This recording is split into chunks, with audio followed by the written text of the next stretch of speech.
นี่แล้วอาตมาก็จะได้เข้ารายการ6 โมงเป็นต้นไปทุกวันอาตมาจะได้เข้ารายการ6 โมงแล้วก็ขยับขึ้นไปแถมญาติโยมท่านทั้งหลายก็จะมีบางวันที่ได้เข้ารายการตี 5ส่วนรายการที่96นี่ก็ปกติเฉพาะที่91นี่บ่ได้ตั้งแต่เดือนตุลาวันที่1 ตุลานี่ก็จะรายการก็จะมีตึก6 โมงรายการเมื่อเจ้ามาค่ำก็จะเริ่ม2 ทุ่มเกิง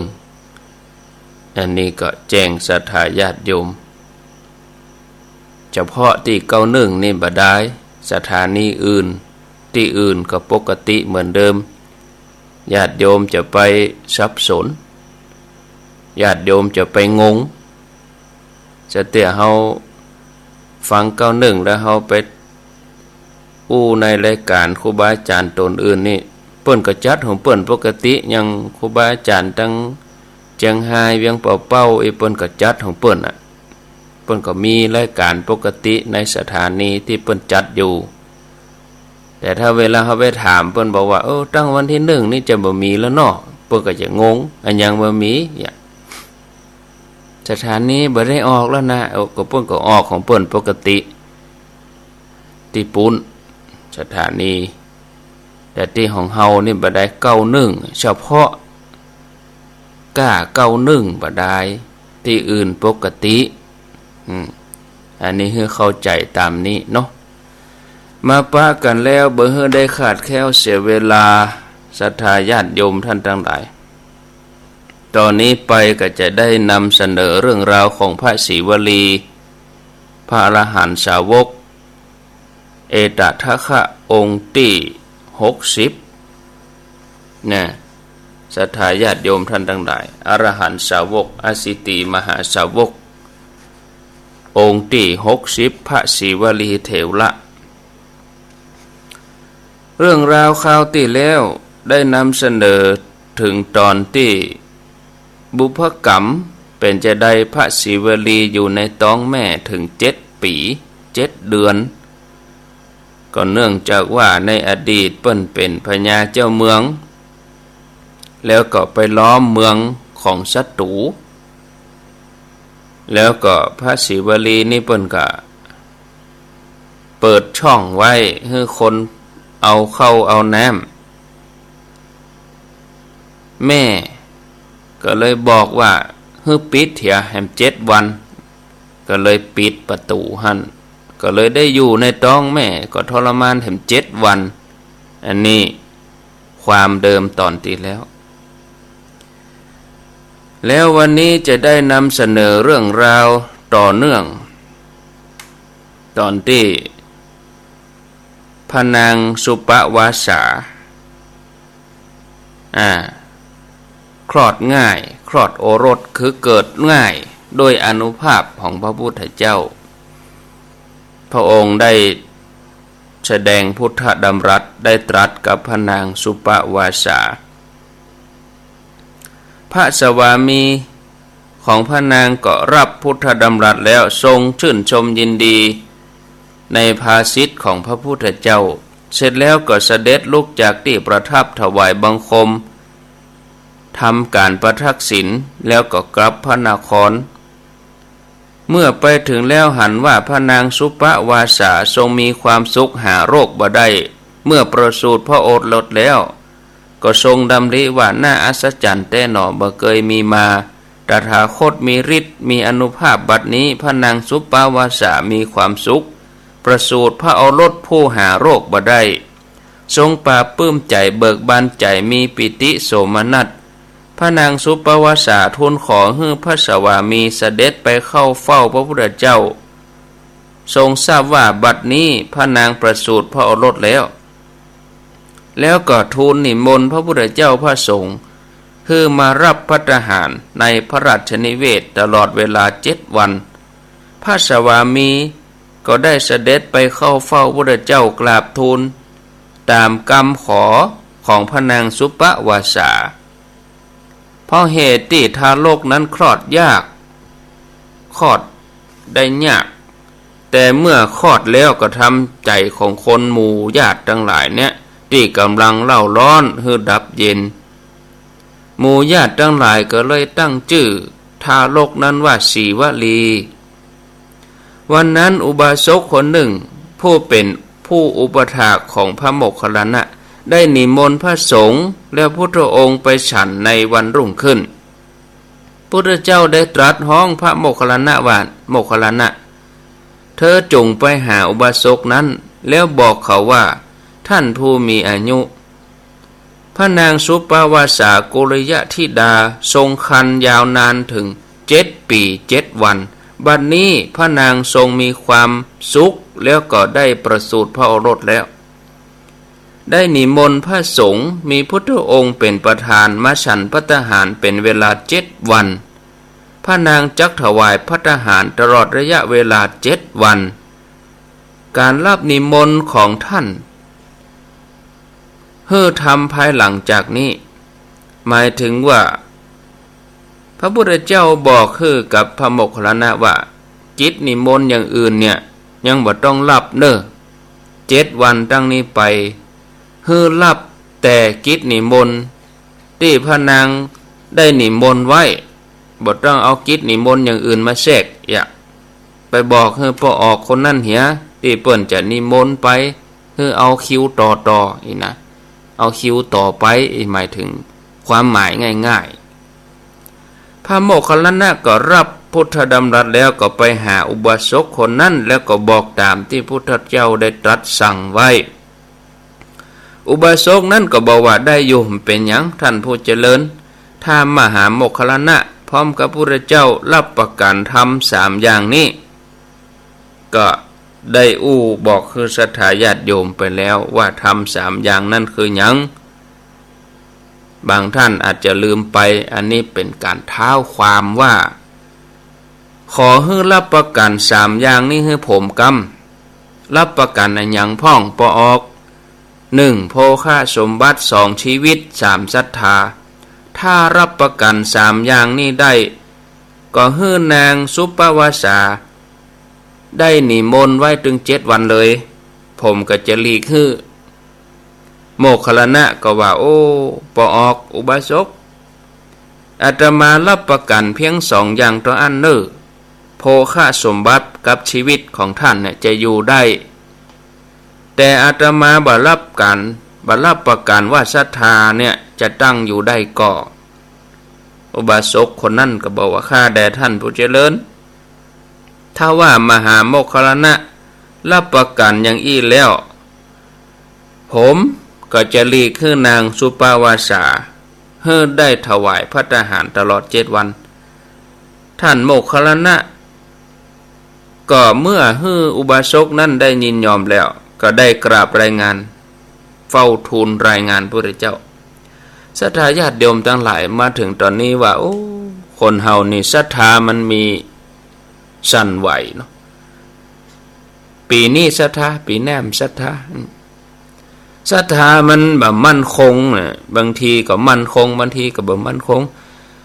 เปิ้นกันเลยบ่รับรองว่าศรัทธาของปอออกนี่อาตมาบ่รับรองเด้อบ่รับประกันเด้อว่า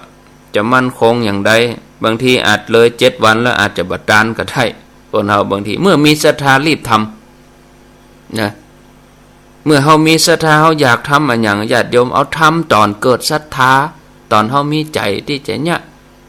แต่ถ้าว่าโอ้เดี๋ยวสืบไปละบัญญัติละสืบผูกสืบฮือศรัทธามันลดไปดีบ่ได้เนี่ยได้ทำละโอกาสก็บ่มีเวลาก็บ่ฮื้อศรัทธาตัวเก่าก็ย่อนไปฉะนั้นเปิ้นก็เลยบ่รับประกันเรื่องศรัทธามาขึ้นเรื่องที่จะเป็นเนื้อของวันนี้ว่าตกมาเจ้าพระพุทธเจ้าพร้อมกับพระสงฆ์ก็เสด็จไปตามกรรมนิมนต์เข้าไปในที่พระราชนิเวศพระนางสุปาวาสาก็ได้ถวายของเกี้ยวของฉันอันประณีตที่เปิ้นได้ทำด้วยพระหัตถ์คือลงมือทำด้วยตนเองถึงพร้อมด้วยบุพเจตนาเนาะดานถึง7 วันนะในวันที่7พระนางก็ ฮือพระโอรสถวายบังคมพุทธเจ้าแล้วก็ไหว้ภิกษุถ้านับถึงเวลาประสูติจะมีอายุ7 ขวบก็อู้ได้แล้วสารีบุตรก็ถามกุมารว่าอันขอโทษนะอู้ไงไอ้น้อยสบายดีกะไอ้น้อยนี่ศรัทธาญาติโยมสบายดีกะบ่มีความทุกข์อันหยังพ่องกะนะกุมารนี่ก็ตะว่าโอ้ท่านสารีบุตรผมสบายที่ไหนหั่นต้องอยู่ในท้องแม่เปื้อนเลือดถึง7 ปีพระนางสุปวาสาได้ฟังแล้วก็มีพระทัยสดชื่นเบิกบานว่าโอ้ลูกของเฮานี่อู้ได้อู้กับท่านธรรมเสนาบดีก็คือท่านสารีบุตรลำดับนั้นพระเจ้าก็ถามพระนางว่าดูก่อนนางสุปวาสาเธอยังปรารถนาจะมีลูกแถมกอพระนางสุปวาสาก็ทูลตอบพระเจ้าว่าข้าแด่พระองค์ผู้เจริญหม่อมฉันก็เคยมีลูกแถมสัก7 คนเจ้าข้าพระเจ้าทราบความนั้นแล้วก็เปล่งอุทานเบาว่าทุกอันบัดน่ายินดีย่อมครอบงำผู้ประมาทโดยความที่ของที่น่ายินดีทุกอันบัดน่าฮักย่อมครอบงำผู้คนผู้ประมาทโดยความชอบเป็นของน่าฮักย่อมถูกความทุกข์ครอบงำผู้ประมาทในอัตถกถาได้กล่าวว่านับจากวันประสูติแล้วผ่านไป11 วันพระพุทธเจ้าแล้วก็พระสงฆ์ก็เลยเสด็จมาฉันที่ในเรือนทารกนั้นมีอายุ7 ขวบสามารถถวายบังคมแล้วก็สนทนาได้พระศรีวลีเล่าในภายหลังที่เปิ้นบรรทุกอรหันต์ว่าตัวเฮาหมายถึงพระศรีวลีเนี่ยเฮาอันพระพุทธเจ้าทรงอนุเคราะห์แล้วจึงออกจากคันมารดาโดยสวัสดี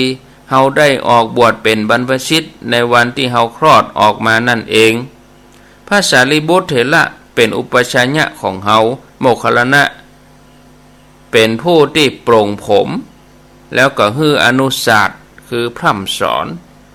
เฮาได้บรรลุอรหันต์เมื่อกำลังโปร่งผมบรรดาทวยเทพมนุษย์ทั้งหลายต่างน้อมนำปัจจัยมาถวายในอัตถกถาได้กล่าวว่าในวันที่7แห่งการได้ไปเสวยของพระพุทธเจ้าในวังของพระนางสุปวาสานั้นพระสารีบุตรได้สนทนากับสารีพระศิวลีกุมารแม้พระศาสดาก็ตัดเป็นคาถาว่าบุคคลใดล่วงโพ้นหนทางลื่นลมสังสาระโมหะได้ข้ามฝั่งแล้วมีความเปลี่ยนเพ่งพินิจบ่มีความหวั่นไหวหมดความสงสัยดับแล้วเพราะบ่ยึดมั่นเฮาฮ้องบุคคลนั้นว่าเป็นพราหมณ์อัตถกถาได้กล่าวเพิ่มเติมว่าสารีบุตรได้กล่าวกับกุมารว่าเธอได้รับความทุกข์ป่านนี้บวชเหียบดีกะที่เปิ้นถามว่าเธอสบายดีก่อย่าเสวลีแต่ว่าโอ้จะฮื้อผมสบายที่ไหนอยู่ในท้องแม่ถึง7 ปีพระสารีบุตรก็บอกว่าเมื่อเธอได้รับความทุกข์อย่างเอี้ยบวชเหียบ่ศิวลีกุมารน้อยก็ตรัสว่าโอ้ถ้าอนุญาตผมก็จะบวชละกะพระมารดาหารกันสนทนาเกิดว่าลูกของเฮากำลังอู้เรื่องอันหยังกับพระธรรมเสนาบดีจ้าอู้หยังลูกเฮาอู้อันหยังกับพระสารีบุตรฮะก็เลยเข้าไปถามท่านสารีบุตรลูกข้าเจ้าอู้อันหยังด้วยกับท่านสารีบุตรก็เลยเล่าให้พระนางฟังพระนางสุปวาสาได้ฟังแล้วก็บอกว่าโอ้ข้าแด่พระคุณเจ้าผู้เจริญดีแล้วดีแล้วขอให้พระคุณเจ้าบวชให้เขาเนอะนี่แม่อนุญาตแล้วลูกพระเถระก็เลยนำเอาศิวลีกุมารไปที่วิหารแล้วก็ได้ให้ตะจะปัญจกะกรรมฐานคือเกสาโลมานาขาทันตาตะโจทันตานาขาโลมาเกสาผมขนเล็บฟันหนังศิวลีเอ๋ยหน้าที่เกี่ยวกับโอวาทอย่างอื่นของเธอบ่มีเนอะ เธอจงพิจารณาถึงความทุกข์ที่เธอได้เสวยมาแล้ว7 ปีเตอะศิวลีกุมารตอบว่าผมจะหู้ถึงภาระของท่านเกี่ยวกับการบวชพ่องผมจะทำตามท่านศิวลีก็ดำรงอยู่ในโสดาบันขณะที่ปงผมเนี่ยบาลีว่าโมคคัลลนะเปิ้นปงผมฮื้อนะได้ดำรงอยู่ในสกทาคามีปงผมไปบอกกองผมมดเชียงมดหัวแล้วบอกเป็นอรหันต์นี่ท่านผู้ฟังนับตั้งแต่วันที่ศิวลีสามเณรบรรลุอรหันต์เป็นเณรอายุ7 ปีปัจจัยสี่เกิดขึ้นแก่สงฆ์โดยพร้อมเพรียงตามต้องการในอรรถกถาได้กล่าวว่าอาจารย์บางสำนักเปิ้นก็ได้มีการแต่งอรรถกถาขึ้นมาเปิ้นก็ได้อธิบายเป็นอรรถกถาขึ้นมาว่าศิวลีเนี่ยเปิ้นถึงเอตทัคคะด้านลาภยศคือว่าเมื่อสารีบุตรเถระกล่าวให้โอวาทแล้วให้บรรพชาแล้วศิวลีสามเณรบอกว่าผมจักหู้กิจกรรมที่ผมจะทำแล้วเปิ้นก็เฮียนวิปัสสนากรรมฐานต่อมาท่านได้มีกุฏิว่างอยู่หลังหนึ่งก็เลยเข้าไปที่กุฏินั้นแล้วนึกถึงความทุกข์ที่ตัวเก่าอยู่ในท้องแม่7 ปีไปเจรณาทุกข์ในอดีตในอนาคตก็พบกับภพถึง3ว่ากามภพรูปภพอรูปภพเหมือนไฟที่ลุกไปทั่วท่านก็ยังสู่วิปัสสนาวิถีเพราะญาณถึงความแก่รอบทำอาสวะทั้งหลายหมดไปเสี่ยงไปตามลำดับบรรลุอรหันต์แล้วถึงความเป็นผู้แตกฉานในปฏิสัมภิทาอภิญญาแต่ในคัมภีร์อปทาน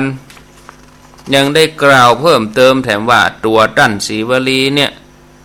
เปิ้นเคยเป็นเจ้าเทวราชชื่อวรุณะไม่ใช่วรุกะเนาะเคยเป็นเทวดาชื่อวรุณะได้เอาบริวารมาปูจาพระเจ้าชื่ออัฏฐทัสสีพระพุทธเจ้าเปิ้นมีหลายพระองค์เนาะพระพุทธเจ้าวิปัสสีพ่องปทุมุตระพ่องอัฏฐทัสสีพ่องเนี่ยมีหลายพระองค์ในอดีตก็คือท่านศิวลีเนี่ยเปิ้นเคยเป็นเทวราชคือเป็นเทวดาชื่อวรุณะเปิ้นได้มาปูจาพระพุทธเจ้าชื่ออัฏฐทัสสีโดยการปูจาการเล่นดุริยะดนตรีตีต้นโพดุจดังกำลังบำรุงอยู่ต่อหน้าพระพักตร์จากนั้นท้าวเทวราชก็นั่งคู่บัลลังก์ทำกาลกิริยาจุติตายไปแล้วก็อุบัติอยู่ในสวรรค์ชั้นนิมมานนรดีส่วนศิวลีเถระคาถาได้กล่าวแห่มตอนหนึ่งว่าเมื่อเปิ้นบรรลุอรหันต์แล้วท่านก็เปล่งอุทานโดยกำลังปิติว่าเฮาเข้าไปสู่กุฏิเพื่อประโยชน์อันใดเมื่อเฮาแสวงหาวิชาและวิมุตติก็ได้ถอนซึ่งมานานุสัยคือกิเลสนอนมากิเลสคือความถือตัวความดำริของเฮานั่นสำเร็จแล้ว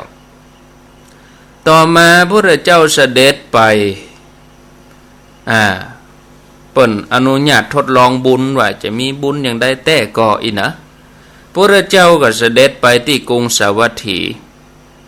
หลังจากที่พระองค์ออกจากพระนครโกลิยะแล้วศิวลีเถระเป็นภิกษุแล้วนะตอนนี้ท่านก็บวชก่อนมีพุทธบัญญัติห้ามผู้มีอายุต่ำกว่า20 ปีอุปสมบท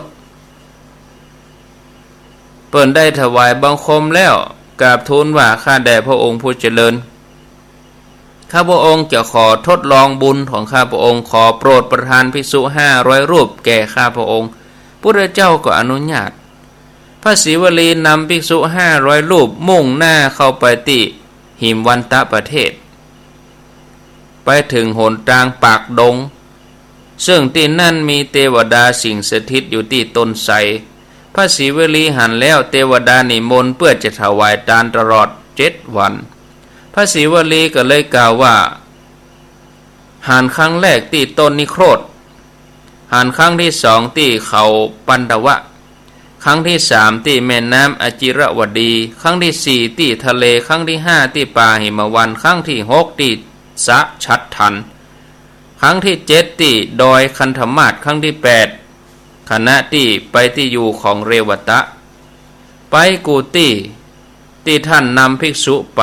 จะมีเทวดาถวายทานแห่งละ7 วัน7 วัน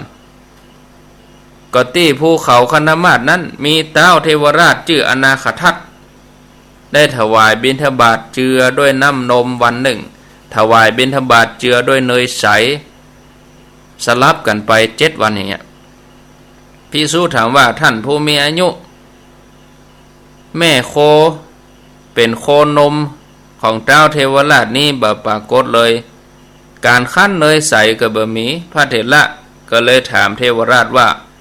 ผลอันนี้เกิดขึ้นแก่พระองค์ได้อย่างใดเท้าเทวราชตอบว่าอันนี้หมายถึงว่างัวก็บ่ได้เลี้ยงบ่ได้หันวิธีการไปขั้นเนยอย่างใดบ่หันกรรมวิธีและเอาที่ไหนมาอย่างกันพระศรีวลีก็ถามเท้าเทวราชตอบว่าท่านเจ้าขาอันนี้เป็นผลของการถวายสลากภัตที่เจือน้ำนมแด่พระพุทธเจ้ากัสสปะในอดีตชาติปางก่อนแล้วเลยมีติดตัวมาเทวดาก็อาศัยบุญเนี่ยศรัทธาญาติโยมเพิ่งก็เลยทำทานสมัยที่พระพุทธเจ้าทรงทราบว่าเลวตะอยู่ป่าไม้ตะเคียนเลวตะนี่เป็นน้องบ่าวของสารีบุตรหรอบรรลุอรหันต์เป็นอรหันต์แล้วพระเจ้าก็มีความประสงค์จะไปเยี่ยมพระเลวตะสั่งให้สารีบุตรแจ้งภิกษุทั้งหลายว่าผู้มีอายุทั้งหลาย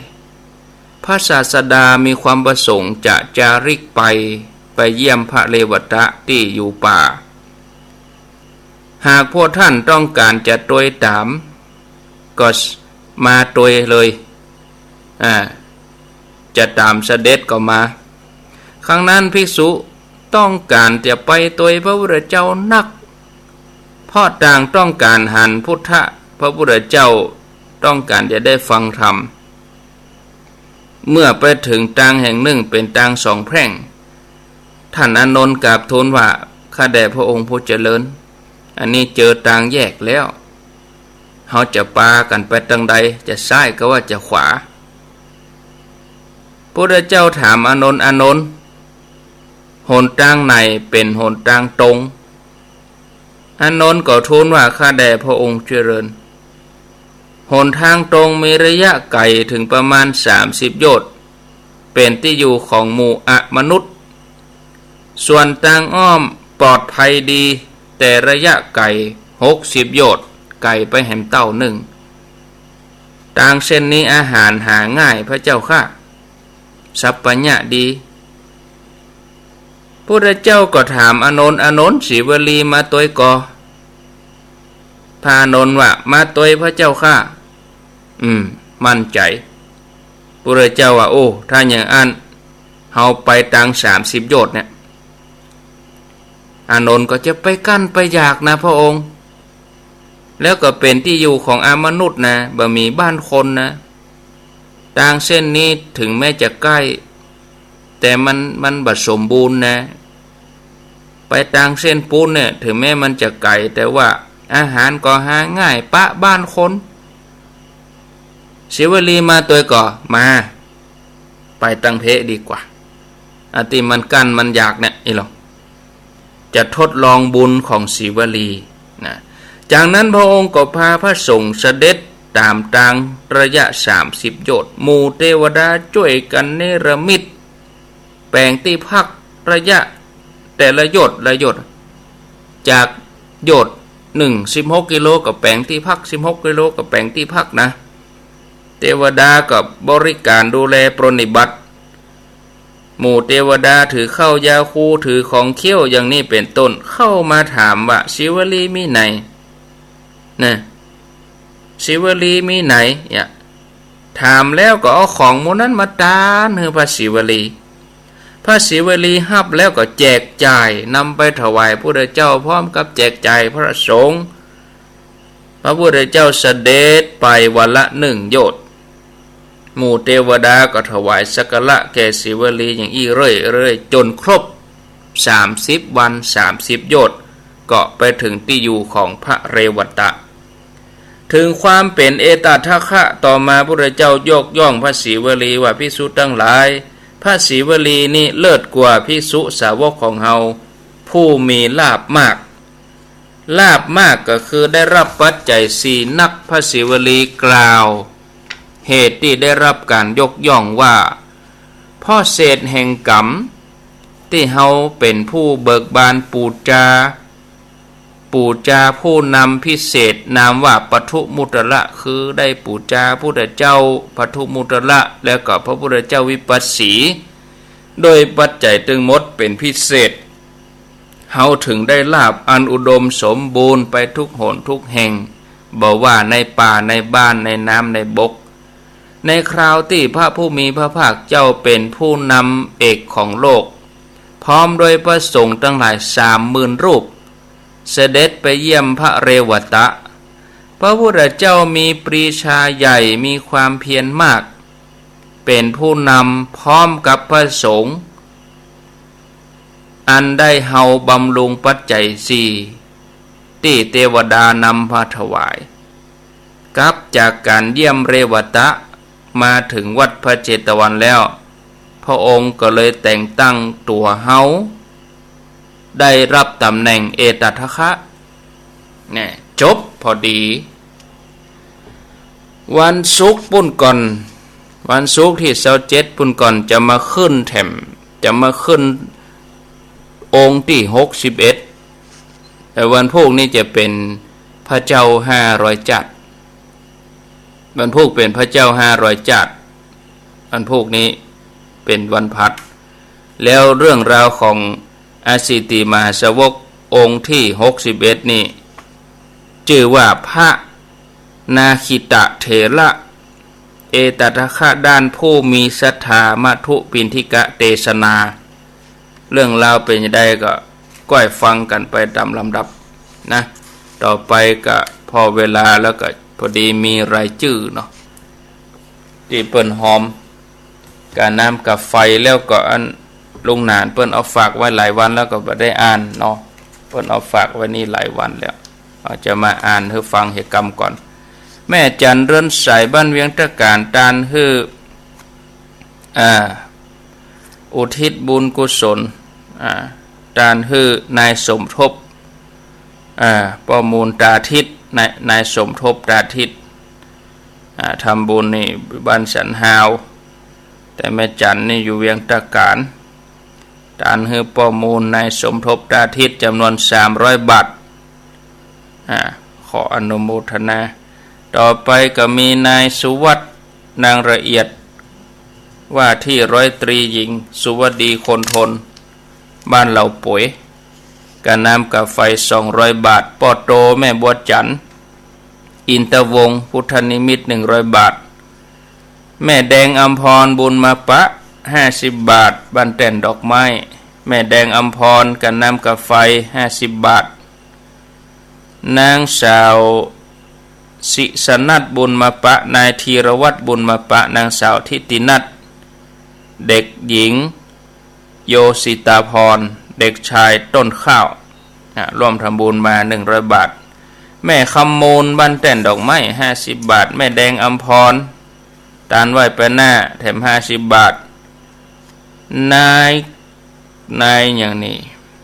บุญช่วยกะกับน้ำกับไฟทำบุญมาแม่ชีคณะแม่ชีธรรมรักษาวัดน้ำบ่อหลวงแม่อุ้ยบางปัญโยนันวัดสันเหมืองวันเกิดทำบุญวันเกิดอันนี้ไผ่นี่พิชยาสุจารี100 บาท แม่พรทิพย์มุนอินนางติบแสนตะบันษาเจริญแม่ยอดวงโปธาบ้านโป่งเทวี50 บาทแม่สวนีอินตนาปางแงะหมู่50 บาทนี่อยู่จำบอนเนาะปอฉลาดแม่เขียวประกอบสุขบ้านจำบอน40 บาทแม่คำมนอวดร่างบ้านขันหอมจะได้เขียนสกรรมแม่บัวเขียวนวลยิ่งบ้านสาเจริญกะน้ำกาไฟ40 บาทแม่บัวเขียวอนุโมทนาตานตะได้เขียนนางตารักชาติบ้านโป่งเทวีตานเฮอเตบุตเตบาวดาเจ้ากรรมนายเวร100 บาทแม่ลัดดากันทวงศ์บ้านโป่งเทวีกะน้ำกาไฟ200 บาทแม่ลัดดาฟังตึงวัน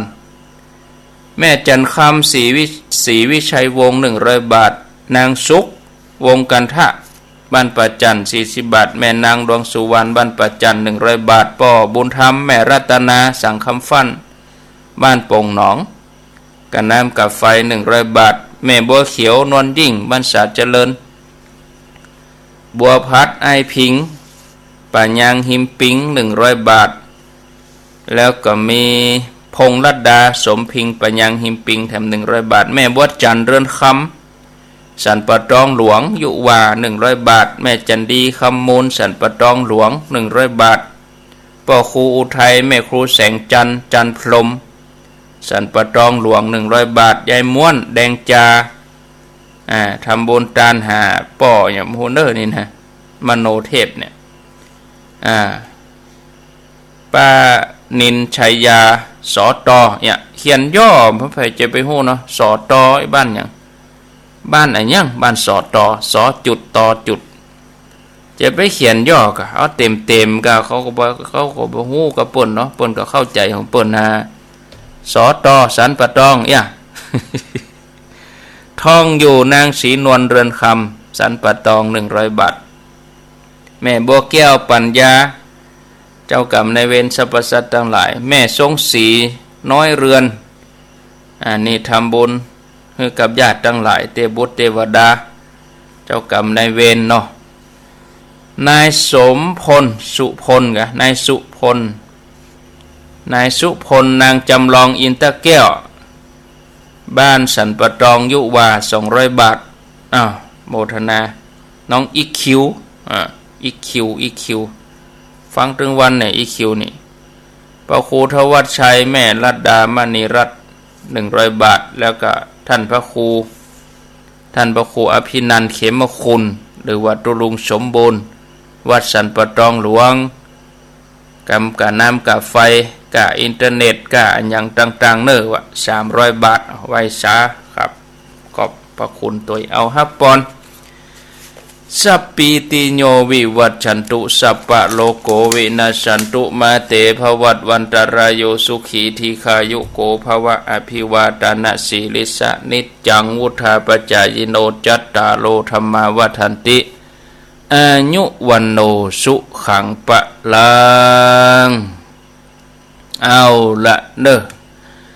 ต่อไปจะมาอู้รายละเอียดที่จะไปทอดกฐินลำปางวันที่19วันที่20ตุลาใครจะไปวันที่19อันนี้เป็นงานกฐินจะเอารถส่วนตัวไปก็ไปได้เลยบอกว่ารถเก่งบอกว่ารถตู้ประเด็นนี้แจ้งมาแล้วก็รถตู้ก็ประมาณ10 ปลายแล้วเนาะรถเก่งรถอย่างแถมแจ้งมาเถอะบอกมาหลายคนป่าบุกก็มีบ้านหงก็มีจอมตองก็มีแม่วางก็มีสันปะตองก็มีอันนั้นเอารถไปเลยยิงตรงแล้วก็มีที่เวียงป่าเป้าก็มีรถตู้ แต่ขาปิกนี่อาตมาแนะนำให้บอกควรจะปิกรถไฟเพราะว่ารถไฟมันต้องมาถึงค่ำถ้าจะปิกนะเพราะว่าเที่ยวที่มาเชียงใหม่จากกรุงเทพมันมีเที่ยวเปิ้นจะถึงแม่เมาะเนี่ย11 โมงครึ่งเอาไปดันหยังเขาจะปิก11 โมงครึ่งบัดดันแต่ปิกเที่ยวแรงๆเปิ้นก็7 โมงไปมาถึงบ้านก็ปดโทษปด4 ทุ่ม 5 ทุ่มบ่กะ อันนี้ก็เอาศึกษาดีๆเนอะถ้าจะปิกรถไฟก็ศึกษาดีๆหน่อยปิกนี่มันได้รอบเดียวแต่อันเฮากำลังจะตานกันอยู่รถไฟเปิ้นมาแม่เหมาะหันแล้วเปิ้นมาเจ้ท่าหมู่เฮาดุถึงเวลาเปิ้นก็ออกถึงเวลาเปิ้นก็ไปมันเจ้ว่าเปิ้นจะจอดท่าอยู่หั่นเหมือนรถตู้หรอกรถตู้นี่เฮาเหมาเปิ้นไปเปิ้นก็จอดท่าเฮาหั่นน่ะกะแต่รถไฟนี่เปิ้นก็ไปตามเวลาของเปิ้นอันนี้ก็ควรจะพิจารณาตัวเนอะถ้าว่าจะปิกอีนะแต่ไปนี่มันได้ไปก็เป็นหยังเนาะก็ไปตานวันที่19กฐินวันที่15นี่กฐินว่าตรงยาวแม่เจดีย์เวียงเป่าวันที่15ก็เดี๋ยวอาตมาภาพจะพอเวลากันอาจจะไปร่วมจนครูบาอาจารย์จนศรัทธาญาติโยมเขาไปร่วมตัวอยู่เนาะวันที่15กฐินที่วัดตรงยาวเวียงเป่าเฮาปุ่นน่ะไปร่วมด้วยช่วยกันเป็นกฐินของคณะสงฆ์อำเภอเวียงเป่าเปิ้นรวมกันไปตอดทำบุญที่วัดตรงยาวนะเจิญจวนส่วนที่ธรรมาภิวัตน์นี่ก็ปุ่นรายชื่อยังบ่ลงตัวที่อาตมากับงานต่องานเนาะไปอยู่กับงานเตรียมประชุมนี่จะเป็น 2-3 วันละญาติโยมก็ใจเย็นๆเนอะเรื่องซองเรื่องหยังใจเย็นๆก็จะได้บ่เกินสิ้นเดือนเนี่ยเนาะจัดสรรซองพิมพ์มาแล้วบ่ปอพิมพ์ใหม่แหมคนเปิดใครได้ซองกฐินคนบางทีเขาว่าเปิ้นจะบ่เอาคนนั้นจะเอาคนนี้ก็จะเอาก็ได้ก็พิมพ์มาสั่งพิมพ์เพิ่มละใจเย็นๆเอาไว้เมินก็กลัวลืมเขาก็แจกใบแจกไก่เต็มใกล้เต็มหิมะเนี่ยก็น่าหันใจเนาะเปิ้นก็ใครได้ไปก็ยังได้ก็แจกวันออกพรรษานะก็ตึงตันนะปะเลอะปะเตอวันที่13ตุลานะแจกอย่างหมู่เฮาที่เฮาไปเฮาแจกในรถก็ตึงตันหมู่ที่ไปแต่นี่นะเอาเฉพาะหมู่ไปเนี่ยอาตมาก็นำรายชื่อหัวหน้าทีมใส่ไปในเป็นกรรมการหมดเด้อญาติโยมเป็นกรรมการหมดถ้าเอาใส่หมดกับในหั่นก็เป็นปันคนพุ่นน่ะกะเอาคนที่ไปเนี่ยเอาใส่ชื่อหั่นน่ะคัดเลือกเอาชื่อเป็น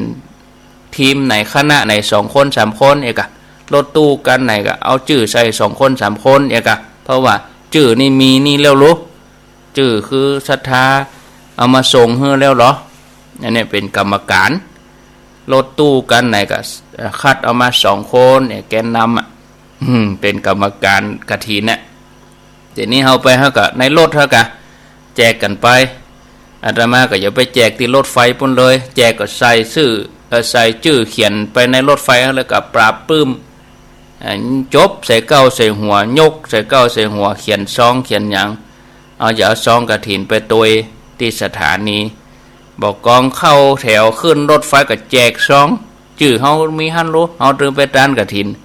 เอาไปแจกที่อื่นๆมาเฮาก็เก่งใจเปิ้นอันนี้รวมแล้วก็คนเฉพาะที่ไปก็ปันป่ายแล้วเนาะปันก็คนแล้วเพื่อ30พฤศจิกาพุ่นแถมก็พิมพ์อยู่2 ปันก็ย่ำปอนะจะเอาแถมอยู่กับพิมพ์ฮื้อแถมได้ไม่มีปัญหาเนาะเปิ้นใครได้เนี่ยเอาฮื้อเมื่อเปิ้นใครได้นี่ กำหนดก็คือวันที่19อันนี้รถไฟหมู่รถไฟนี่คือเตรียมตัวเจ้าหมู่ที่ได้คิวแรกเที่ยวแรกเนี่ย6 โมงครึ่งจะต้องไปถึงสถานี6 โมงบ่เกิน6 โมงเนอะแต่งชุดขาวห่อข้าวเจ้าไปคนเดียวไปกินข้าวตอนปุ้นอันนี้เที่ยวแรกนะไม่ใช่ว่าไปเดือดร้อนหิวข้าวไปจมอยู่คนเดียวก็ห่อไปหั่นเลยหิวก็จกเอามากินเพราะว่ารถไฟเนี่ยถ้าออก6 โมงครึ่งเนี่ยจะไปถึงปุ้นประมาณ9 โมงก่อนแต่นี่รถตู้คือเซาะคนเดียวอันนี้เป็นข้อมูลที่ใหม่ๆนะอาตมาว่าจะจัดรถฮือจัดแล้วพอคิดแล้วมันจะลำบากก็เดี๋ยวรถยังบามาเนาะรถไปที่ไหนเบอร์โทรคนครับอันยังจะมากวนหัวอาตมาอยู่หั่นกล้าจัดคนขึ้นรถไฟนี่ก็ปวดหัวแล้ว จะไปจัดรถตู้แถมบ่จัดแล้วเต็มใจรถไผ่ซ่อหาตั้งบัดเดียวนี้ไปเลยเนอะซ่อหาเหียเนอะซ่อหาเหียซ่อรถไว้เหียรถตู้นะแล้วราคานี่กับบัดเดียวนี้ลงตัวแล้วรถตู้นะถ้ายิงตรงเนี่ย3,000แต่เราต้องเก็บ3,500คือเก็บคน350เก็บเนี่ยหยังก็ได้จะบอกคือแล้วถ้าว่าไปรถไฟอันนี้เอาพื้นที่เจียงใหม่ละปูนนะไม่ใช่เอาเจียงไฮ้นะเจียงไฮ้เพิ่นอาจจะแหมราคาเขาก็บ่ฮู้ระยะทางไปตกลงกับรถคนเดียวอันนี้เฉพาะพื้นที่เจียงใหม่ละปูนถ้าไปรถไฟนี่เพราะว่าเนี่ยเพราะว่าเขาต้องจากละปูนต้องจากบ้านเขาไปเข้าเจียงใหม่แหมกำแล้วรถตู้เพิ่นเข้าเจียงใหม่แล้วเพิ่นก็ต้องย้อนออกมาแหมกำแต่ว่ารถตู้ที่ยิงตรงว่า3,000นี่เปิ้นยิงตรงไปเลยเปิ้นบ่ได้เข้าเจียงใหม่แล้วจากบ้านห้องจากละปูนจากดอยหล่อจากจอมต้องก็เข้าดอยติไปกับไปแม่เมาะพุ่นเลยอันนี้ยิงตรงไปเลยอันนี้ราคา3,000แต่โยมที่ยิงตรงเนี่ยโยมจะต้องเก็บเผื่อไว้3,500คือคนละ50 บาทเขาก็เอาฮื้อรถเห็ด3,000แล้วก็หัวหน้าทีมเก็บไว้500จะไปฮื้อรถถึง3,500นะอันนี้แห้งๆนะ อธิบายขนาดนี้แล้วถึงเวลาเปิ้นว่าเอารถกันเบิร์นกันที่หั่นที่อี้ไม่มีไหนกองทุนกฐินมีไหนมาฮู้เรื่องแล้วเขาฮู้เรื่องแล้วอีน่ะบ่ฮู้อย่างเดียวนี่จบข่าวนะหัวหน้าทีมนี่ต้องฟังติดตามดีๆนะส่วนรถที่ไปรถไฟนี่อันนี้3,500แต่เราต้องเก็บ4,000หมายความว่าเก็บคน400 บาทกันไหนกับคน400ก็ได้4,000แล้วเอาฮื้อรถ3,500แล้วเอาไว้ติหัวหน้าทีม500แล้วเขียนชื่อเขียนชื่อใส่เลยทุกคนเลยเนอะฮื้อเขียนชื่อใส่ซองทุกคนตั้งวันนี้ไปเอาซองมาเขียนเอาซองใหญ่หั่นเอาซองขาวใหญ่หั่นถ้าซองกาเครื่องบินก็ได้เขียน2หน้าที่1ก็5คนหน้าที่หน้าหลังบนแหม5คนเพราะว่ารถกัน10 คนถ้าเจ้าของรถตู้จะทำบุญโดยก็เขียนชื่อเขาใส่เหียหมายถึงว่าเขาก็ต้องเขียนว่าบ้านหยังอันนี้ทีมงานอยู่บ้านหยังเอาง่ายๆอย่างปากตังเจริญนี่นะง่ายนะปากตังเจริญกันที่1ลายนามผู้ห่วมนายนี่นางนี่นายนี่นางนี่นายนี่นางนี่รวม500 บาทแล้วถึงเวลาไปถึงปูนเขาจะได้ฮื้อตุลุงยองฮื้อตุลุงนานอ่านชื่อหมดยื่นฮื้อเปิ้นเป็นช่องเปิ้นเลยเฮาต้องเสียเวลาเอาปากกามาบ่ต้องเสียเวลาสมุดมาเขียนเอาซองหั่นเลยเขียนลูกบ้านไปอันนี้เน้นฮื้อเขียนลูกบ้านไป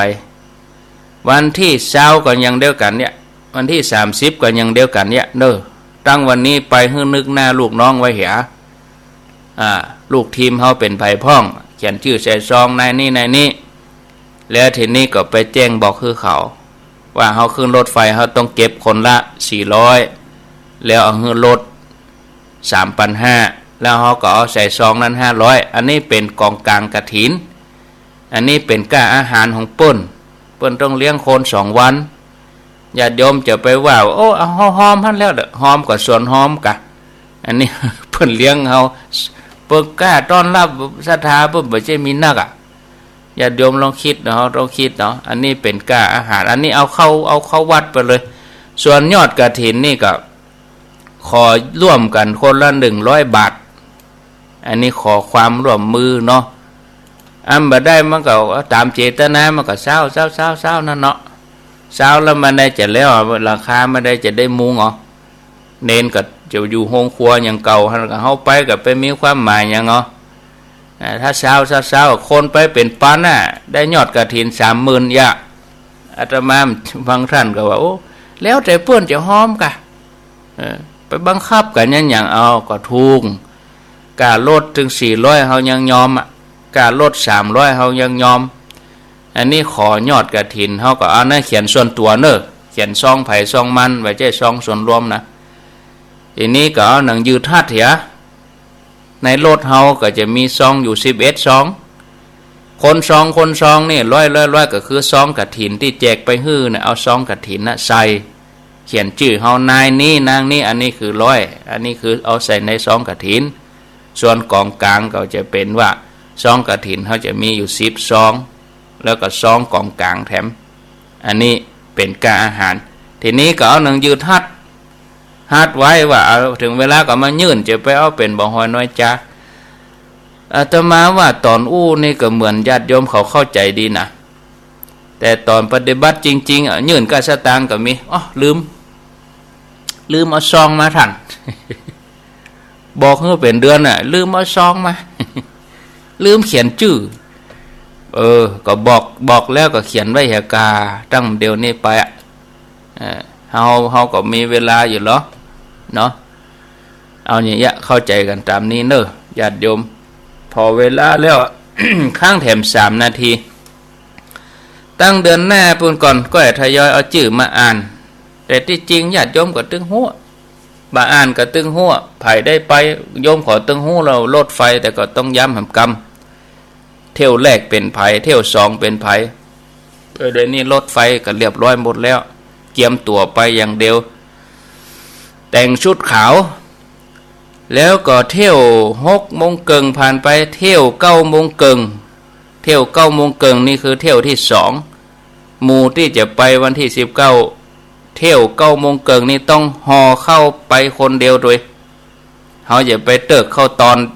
ไปหวังกินเข้าตอนเปิ้นเรียบร้อยกันแล้วเปิ้นกินก่อนเฮาแล้วรู้อันนี้เปิ้นก็จะมีพ่องว่าก็จะกันไว้เลี้ยงพ่องมีแต่เฮาก็เผื่อไว้ให้น่ะกันพลาดไว้เหี่ยนะแล้วเฮาหอมบ่เฮาได้กินแล้วเฮาเนี่ยได้ก็เป็นหอมทานไปเหี่ยกะถามว่าได้กินก็ได้กินอยู่พอเฮาไปถึงหั่นประมาณเที่ยงเกิงแต่คนเฮานี่11 โมงเกิงบ่นึกฟังหยังอย่างงานพิธีเฮาทั่วไปเนี่ยจะไปเปิดเนอร์ลงทานเพื่อหมู่ที่วิหารลงมาหมดลึง มาดื่มฟังแต่อาตมาจะบอกให้ท่านสาธิตถ้าลงทานมาซิมกันไว้ให้หมู่สุดท้ายนี้ไปจะบอกให้เปิ้นอย่างนี้จะแจ้งให้เปิ้นอย่างนี้เนาะแต่เฮาก็การพลาดไว้เฮียนะห่อไปแน่นอนที่สุดหมู่ที่ไปรอบ9 โมงเกิงไปถึงสถานีบ่เกิน8 โมงเกิงสถานีรถไฟไปถึงก่อนประมาณ40 นาทีบางคนจะถ่ายรูปถ่ายยังเข้าห้องน้ำจัดแจงแต่งดาพร้อมกับถ้าปักต้นนี่ปักตีรถนี่ปุ่นรถใส่เป็นยอดเป็นอย่างบัดจะไปปักขั้นมันจะยุ่งวุ่นวายขี้ขั้นรักษากำกะต้นคาไปจองกาอย่างก็ไปปักต้นปุ่นเอาถ้าคนยิงตรงกับปักที่บ้านใส่รถตู้ไปก็ง่ายแต่ไป